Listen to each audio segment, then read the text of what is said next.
Hi, today is February 27th, 2023, and here are my poems for the day. The first one is poem number 345 for the year, Pop-Up Grocer.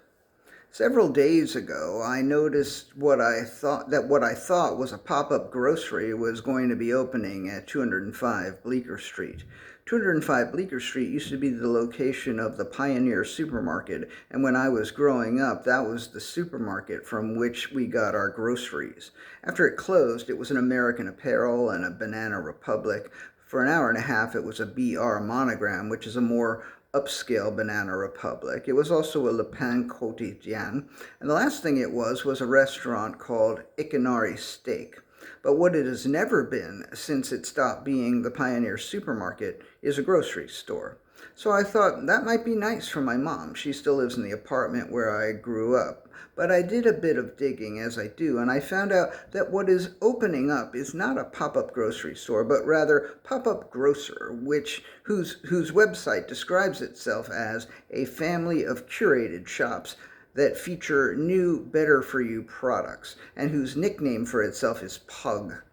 What Now New York, which is probably quoting from Pug's press information, says it was started as a response to anti-consumer practices from major grocery retailers that prioritize big brands that can pay top dollar for eye-level shelf placement. Instead, and this is not from Pug's press information, Pop-Up Grocer will offer artisanal, fancy schmancy products for the rich. So I was wrong. It won't be nice for my mom. But after it opens on March 3rd, I may go in there and see what they have and laugh at the prices. Although I know how fucked up this sounds, while I'm there, I may pick up a pint of Brave Robot vegan ice cream. Poem number 346, Brave Robot. I just went to the Brave Robot vegan ice cream site, and I signed up for a coupon that will get me a free pint of that shit. So on March 3rd or thereafter, I can walk into Pug and walk out with a free pint of the raspberry white truffle or the hazelnut chocolate chunk and not buy anything else. I might be too embarrassed to do that, but I might not be. Poem number 347, Not a Foodie. I'm not a foodie at all. I think that being a foodie might be kind of a pain in the ass, like to feel bummed all the time because you have to eat the less expensive shit instead of the stupidly priced shit that is only incrementally better anyway. I don't want to live like that. I dated a foodie for a while. She was very anti-Trader Joe's because they didn't have good produce. She took me to this food event at the city winery. A very excellent vegan chef talked a lot about her beliefs and her ingredients and her food, and she was very funny but very smug. She repeatedly dissed diet products, although not by name. I've always thought that diet products were perfectly fine, but then again, I'm not a foodie.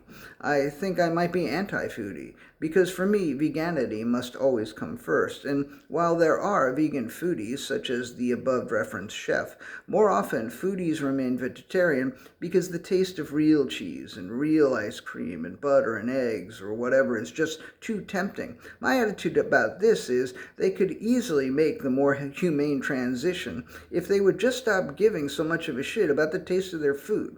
But I also don't like smug vegan foodies who want to make me feel like a cretin because I will happily eat diet cheese because I am not a foodie, and I can't imagine ever being one. Poem number 348, Lemon. I think it would be funny if someone were to make a shot-by-shot remake of the film Lemon by Hollis Frampton. I would do it myself, except I don't have any lemons in the refrigerator. And also, because maybe it wouldn't be all that funny.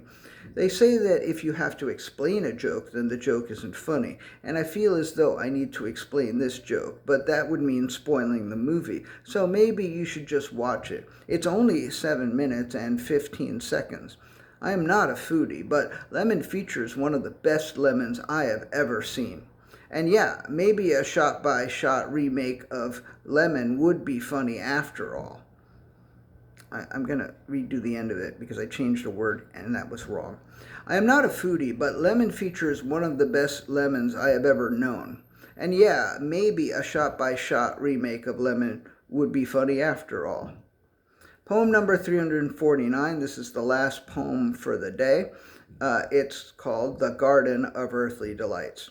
It would be nice if I could find a Brakhage film with food in the title. There is one called Song of the Mushroom, but I couldn't find a copy online. There are several with the word garden in the title, but I don't know if any of the gardens in those films are fruit gardens or vegetable gardens, and I'm not going to search all of the Brakhage films with garden in the title just to find a fruit or a vegetable. This brings me to The Garden of Earthly Delights by Stan Brakhage, which is the one film by Brakhage with garden in the title that I have already seen. One annoying thing is it's supposed to run at 18 frames per second with a total running time of 2 minutes and 15 seconds, but the only versions I can find online clock in at about 1:50, which probably means either the film is running at 24 frames per second or part of the film is missing. I watched it 2 times again this morning and found no fruit and no vegetables. The film is intended as both an homage to and an argument with Hieronymus Bosch, whose painting The Garden of Earthly Delights definitely has some fruit and vegetables in it. I can see a strawberry and maybe a peach, a purple carrot, and some grapes. There is no fruit and there are no vegetables in the lyrics to The Garden of Earthly Delights by XTC, but it is from the album called Oranges and Lemons. I tried playing XTC's The Garden of Earthly Delights for the kid this weekend, but she wasn't having it. I think she prefers their previous album, Skylarking, and I think I do too. Still, I find The Garden of Earthly Delights and The Garden of Earthly Delights and The Garden of Earthly Delights all extremely satisfying. All right, that's it for today. Thank you. Yes, pineapple on the shirt. It was an accident. Can you believe it? It was. I put this shirt on before I wrote any of the poems. Anyway, thank you. I really, really appreciate it.